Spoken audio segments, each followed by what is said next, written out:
Hello, students, and welcome back to the DCAS initiative.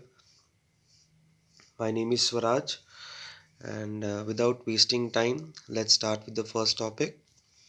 So, bubonic plague, it was in news because Bayanur, a city in northern China, वहाँ पे ये plague वापस आया है. So, what is the plague? It is a disease caused by a bacteria, Yersinia pestis, which is found in animals, particularly rodents, मतलब rat type.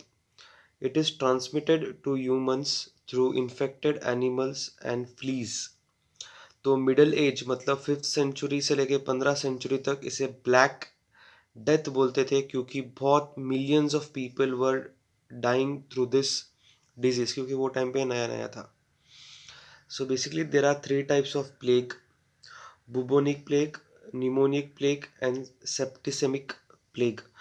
Bubonic plague क्या होता है? It affects the lymphatic system, मतलब ये immunity power को basically आपका कम कर देता है. अगर इसको ट्रीट नहीं किया तो वो निमोनिया या तो सेप्टिसेमिक हो सकता है. तो इसके सिम्टम्स क्या है? Fever, weakness, headache. Then pneumonic plague, जब बैक्टीरिया जो है वो लंग्स में एंटर करते हैं तो निमोनिक प्लेग है. सो WHO के around accordingly it is very much fatal and it can be dangerous and death हो सकता है 24 to 72 आवर्स के अंदर. So it is the only type of pneumonia which is transmitted from human to human, तो ये याद रखना. Then septicemic plague जो है, it is when the bacteria enters the blood streams and multiplies there. ये blood stream में enter हो जाता है एंड अगर ट्रीट नहीं हुआ तो सेप्टिमिक प्लेग में जा सकता है वो.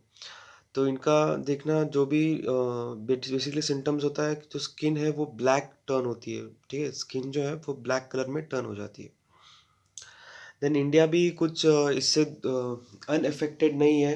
इंडिया को भी बहुत इफेक्ट हुआ है. तो पहला जो ऑफिशियल रिपोर्ट हुआ था वो हुआ था 23 सितंबर 1896. ठीक है, बॉम्बे में, which was a part of originated in China, मतलब चाइना में ओरिजिनेट हुआ था 1855 में. तो वही स्प्रेड होके इंडिया में आया था एंड पहला जो केस है वो 1896 में आया था. The disease was spread in India through trading ships and hitting the port cities of Calcutta, Karachi, Punjab and United Provinces among other. Over 12 million Indians were estimated to have died due to this. तो इसी की वजह से epidemic diseases act 1897 was drafted. ठीक है, special powers and prescribes regulation to dangerous epidemic diseases.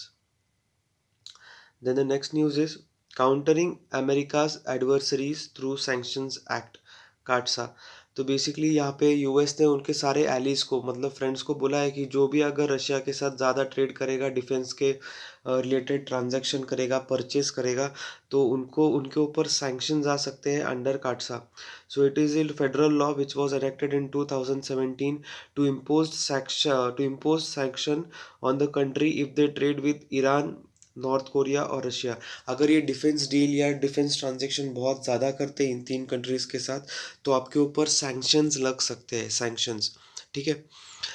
Then it empowers US president to impose at least 5 of the 12 listed sanctions on the person engaged in significant transaction with Russian defense and intelligence sector.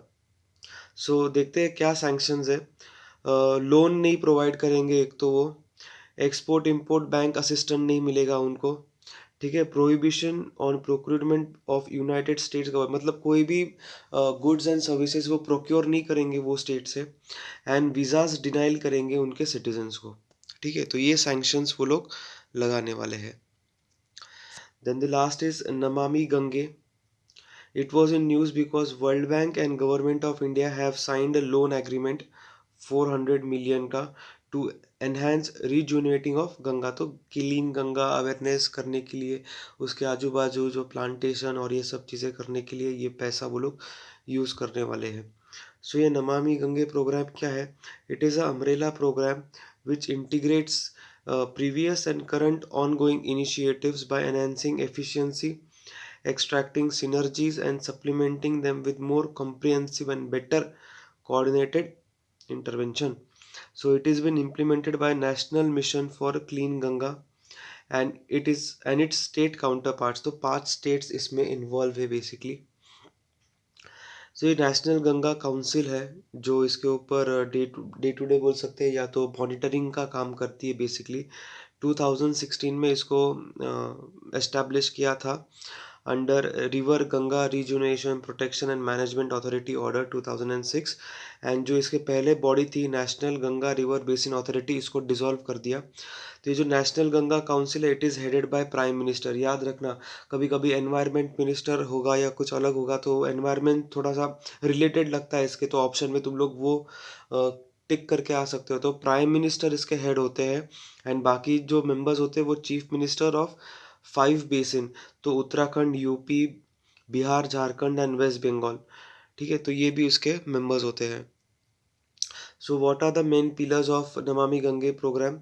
Sewage treatment है देखना, afforestation, industrial effluent monitoring, biodiversity, public awareness and Ganga gram.